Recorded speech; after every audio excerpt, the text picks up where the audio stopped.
Hey everybody, this is Holly Shaw, and in this video I want to share with you a strategy for making New Year's resolutions from an inspired place so you can and actually will take action in your 2016 with an inspired intention.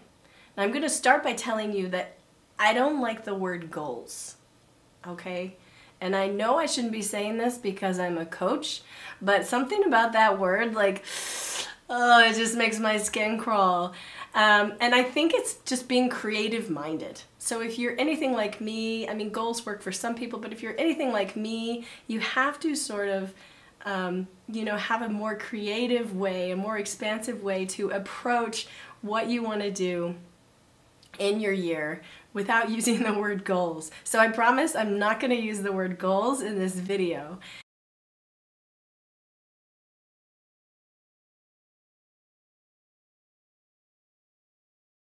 Now, even though I have coached hundreds of artists at this point, from starting a piece to making a piece to finishing a piece, in the past year I've made a lot of dance.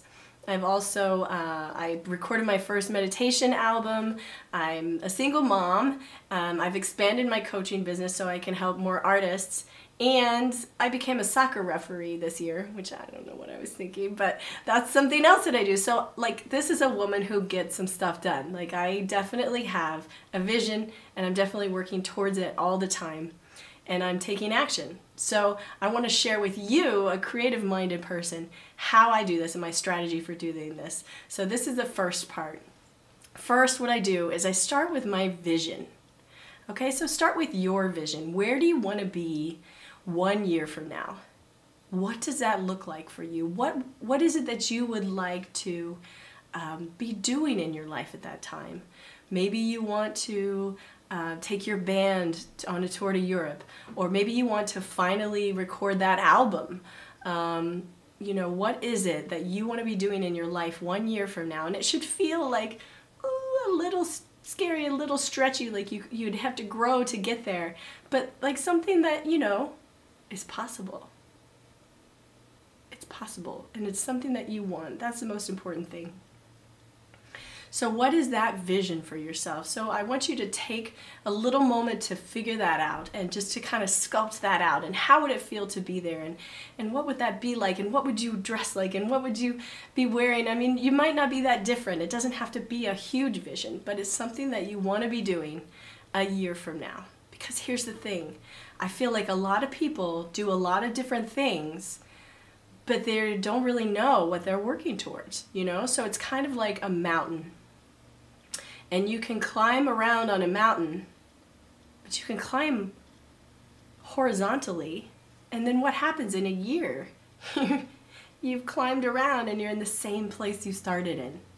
So with the strategy that I'm going to share with you is how we can put our stake just a little higher, and it doesn't mean you're trying to, conquer the world in 1 year, but how can we start to put our stake a little higher to give ourselves leverage to pull ourselves up to whatever it is that we're growing into, whatever it is that we're stepping into.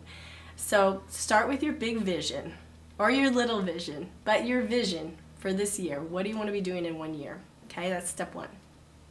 Step two. Make a list of all the things that you're going to have to do, or that you would have to do to get there. Every single little thing that would need to fall into place to do that. Now, if you're like me, your list is going to be, long and multiple pages and really expansive. And this is where a lot of people do this kind of an exercise and then they stop there. They get really overwhelmed. Okay, so don't do that. Just make the list, and then don't try to prioritize it or put it into categories or make an outline or like this goes here or this, and you start to feel really overwhelmed.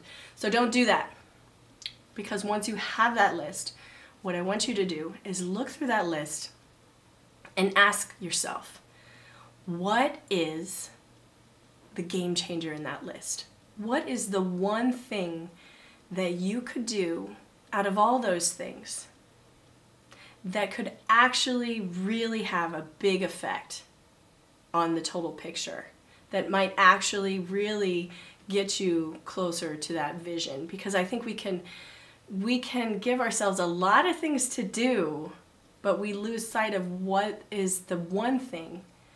What is the one thing? And there's going to be many things that you're going to need to do, but here's the thing. If you focus on your game changer, then you'll find yourself over the course of the year doing the other things naturally. But you want to have some focus. So there's going to be at least one, there might be two, but see if you can find that one thing. Maybe it's a skill that you need to learn. Maybe it's, you really have to focus on your technique in a certain way. What is that one thing that you feel like if you change that one thing, it would change everything for you? People would see you in a new way, or would position you in a certain way, or you'd have access to something that you don't now. So ask yourself, what's your game changer? Okay? Now, in the next few weeks, I'm going to be sharing with you a series of my strategies, step by step. And since you are in my tribe already, you're going to be getting these straight into your email. So it's totally free. I totally just want to hook up my people in my tribe with my strategy for the new year. And if you have any comments, I would love to see them. You can comment below, or you can email me back and let me know, what is your vision for 2016? I'm dying to know. And what is your game changer?